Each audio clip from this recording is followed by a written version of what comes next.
मुंबई महानगरपालिकेच्या रणधुमाळी आधीच आता महापौर पदाच्या खुर्चीवरून राजकीय कलगीतुरा रंगायला सुरुवात झाली आहे। ठाकरेंच्या शिवसेनेचे राज्य संघटक अखिल चित्रे यांनी सोशल मीडियावरून भाजपवरती घणाघाती टीका केली। तसंच महापौर पदासाठी भाजपचा उमेदवार ठरल्याचंही त्यांनी सांगितलं। त्यांनी सांगितलेल्या नावानं एकच खळबळ उडाली। त्यामुळे अखिल चित्रेंनी नेमकी काय पोस्ट केलेली आहे आणि त्यात कुणाचं नाव आहे ते आपण आधी सुरुवातीला पाहणार आहोत। तर अखिल चित्रे एक्स वरती व्यक्त होताना म्हणतात, भाजपने मुंबईत आजपर्यंत शेट्टी, बारोट, ठाकूर, पटेल असे अमराठी उपमहापौर दिलेले आहेत। त्यामुळे आज जेव्हा पत्रकार भाजप नेत्यांना विचारतात की मुंबईचा महापौर मराठी असेल का, त्यावर फडणवीस म्हणतात महापौर महायुतीचाच होणार आहे। शेलार म्हणतात महापौर हिंदू होणार आहे, पण कुणीही छातीठोकपणे सांगत नाही की महापौर मराठीच होणार आहे।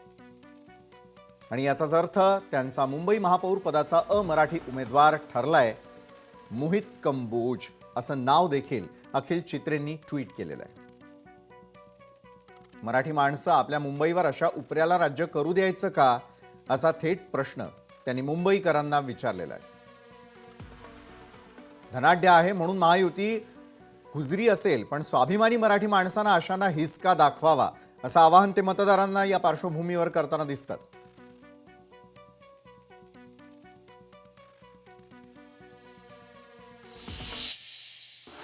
तर मुंबई महापालिका निवडणुकीच्या या पार्श्वभूमीवरती अखिल चित्रे यांच्या या पोस्टनं राजकीय वर्तुळामध्ये मोठी खळबळ उडालेली असून आता भाजप या आरोपांना काय प्रत्युत्तर देतं याकडे मात्र सर्वांच्या नजरा लागलेल्या आहेत। मात्र अखिल चित्रे इतकं ठामपणे कसा काय दावा करतात की मोहित कंबोजच भाजपचे उमेदवार असतील, हे त्यांच्याकडूनच जाणून घेऊयात।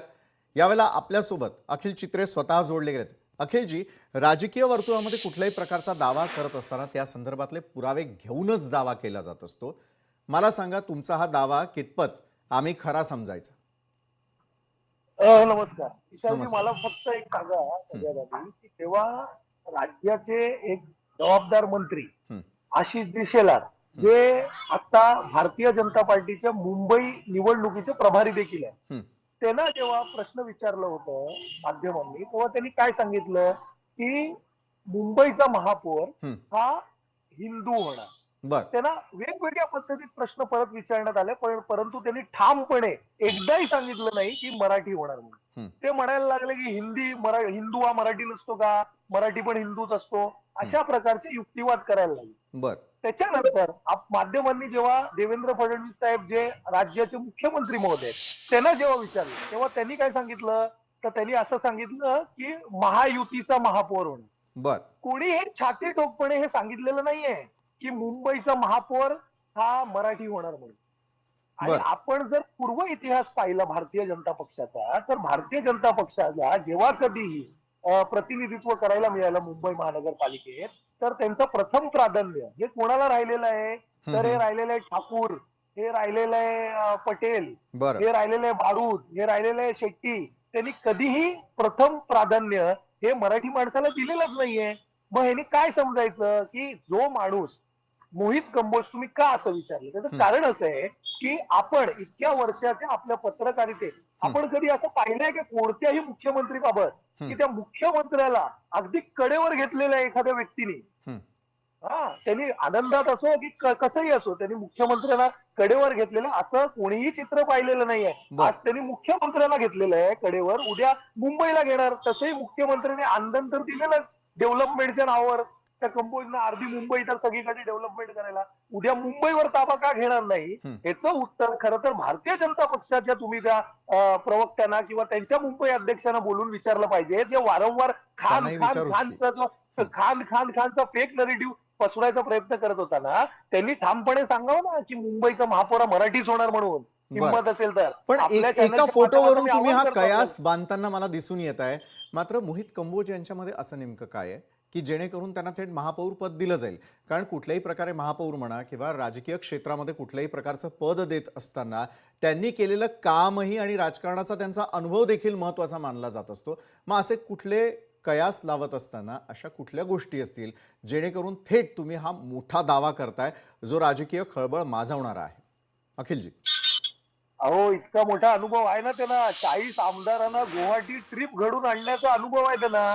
इतकी मोठी जबाबदारी एखाद्या जर तो नौखे असतील तर इतक्या मोठे जबाबदारी हे आदरणीय आजचे राज्याचे मुख्यमंत्री तेव्हा मुख्यमंत्री नव्हते आणि भारतीय जनता पक्ष इतका मोठा विश्वास जर त्यांच्यावर टाकू शकतात की 40 आमदारांना घेऊन ते डायरेक्ट गुवाहाटी ट्रिप घडवणं मग तिकडनं वाया सुरत आणि गोवा इतकी मोठी जबाबदारी ज्या व्यक्तीवर टाकतात असं कसं सांगता तुम्ही विशालजी की त्यांना अनुभव नाहीये. आता त्यांना अनुभव कुठच्या गोष्टीचा आहे त्या अनुभवाच्या आधारेच त्यांना काय ते गिफ्टिंग केलं जाईल ना पक्षाकडनं. बर आणि मराठी माणसाला हे चालणार का? तर मराठी माणसाला असं साधा प्रश्न आहे ना तर माझं असं म्हणणं आहे ना की त्यांना मी आवाहन करतोय त्यांनी सांगावं की आम्ही मराठी माणसाला महापौर करणार म्हणून छाती टोकपणे येऊन त्यांनी माध्यमांसमोर सांगावं. म्हणजे काय आहे हे सांगणार नाही कोणाला कळणार आहे उद्या त्यांनी आता त्यांना ते गृहीत धरलेलं आहे. त्यांचे सगळे वेगळे मार्ग आहेत निवडून यायचे ते निवडून आल्यानंतर मराठी माणसाला गृहीत करणार आणि एखाद्या दुसऱ्या व्यक्तीला ते करतील कंपोज असेल नाहीतर लोढा असतील नाहीतर आणखीन कोणतरी असेल. बरं तुमच्या दाव्यामधलं तथ्य आपण जाणून घेऊयात पुढच्या काळात ते स्पष्ट देखील होताना दिसेल. मला एक दुसरा आणि अगदी थोडक्यात एक मुद्दा आपल्याला विचारायचा आहे की शिवसेनेतर्फे एक महत्त्वपूर्ण पुस्तक जे आहे ते जारी करण्यात आलेलं आहे. त्या पुस्तिकेच्या माध्यमातून मुंबईकरांना तुम्ही आवाहन करताय कुणी काय केलं हे दाखवण्याचा प्रयत्न करताय. त्या पुस्तकातल्या मुद्द्यांबद्दल मला अगदी थोडक्यात जाणून घ्यायचं कारण यावरती मी तुमच्याशी सविस्तर चर्चा तर करणारच आहे. दिसतंय का स्क्रीनवर? दिसतंय दाखवता येईल हो. बरं आता या पुस्तकाचं शीर्षकच असं आहे तुलना ठाकरे तेज पर्व आणि काळ्या गद्दार युगाची. बर आता शिवसेनेनी जे लोक अमित साटम सारखी लोक रोज सकाळी उठून जे स्वतः नगरसेवक होते 20 वर्ष भारतीय जनता पक्ष हा शिवसेनेबरोबर होता आणि तरी आशिष शेलार नगरसेवक होते अमित साटम नगरसेवक होते तरी त्यांना प्रश्न पडतं की शिवसेनेने काय कार्य केलं. तर त्यांच्यासारख्यांना विसर पडलेला आहे की काय कार्य केलं. तर जर आपण ट्रान्सपोर्टेशन बघितलं तर वर्ल्डचं सगळ्यात चिपेस्ट ट्रान्सपोर्टेशन बीएसटीच्या माध्यमातून हे कुठे आहे तर मुंबईमध्ये. सगळ्यात स्वस्त आणि मस्त पाणी बिस्लरीच्या तुलनेत त्याच दर्जेचं पाणी जर कुठे असेल तर ते मुंबई महानगरपालिकेत असेल. त्या मुंबई महानगरपालिकेत मिडिल वैतरणा धरण हे कोणाच्या काळात बांधण्यात आलं तर शिवसेनेच्या काळात बांधण्यात आलं आणि ते 9th फास्टेस्ट जगातलं डॅम आहे. बरं तर असे अनेक गोष्टी त्यांनी केल्या. खरं तर मुंबई महानगरपालिकेचं काम हे प्राथमिक आरोग्य देणं आहे तरी सुद्धा मुंबईत 4 मेडिकल हॉस्पिटल्स कॉलेजेस त्याच्यानंतर डेंटल कॉलेज हे करायचं काम हे कोण करतं तर शिवसेना करते. थोड्या त्रुटी असतील छोट्या फार प्रमाणात पण त्याचा अर्थ हे नाही की काही केलंच नाही. त्याच्यानंतर 1,04,00,000 लोकांना दर वर्षी हे ट्रीटमेंट या मुंबई महानगरपालिकेच्या हॉस्पिटलच्या मार्फत हे दिलं जातं. बर म्हणजे मुंबई महापालिकेमध्ये तुम्ही आपण जर पाहिलं तर मुंबईच्या जो पाण्याचं जाळं आहे त्या पाण्याच्या पाईपलाईनच्या जाळ्याचं जर आपण किलोमीटर वाईज मापणी केली ना तर ती मुंबईपासून लंडन इतकी आहे. बरं म्हणजे अखिलजी तुम्ही दाखवलेलं जे पुस्तक आहे त्याचा व्यवस्थित अभ्यास करून त्यातले नेमके मुद्दे काय आहे त्या संदर्भातले सविस्तर प्रश्न आणि त्याची उत्तर मी तुमच्याकडून जाणून घेणारच आहे.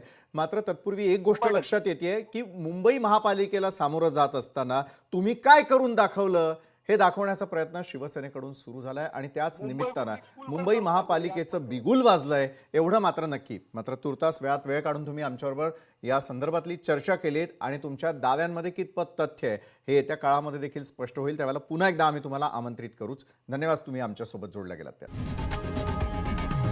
लोकशाही मराठी ऐका पहा जागरूक रहा.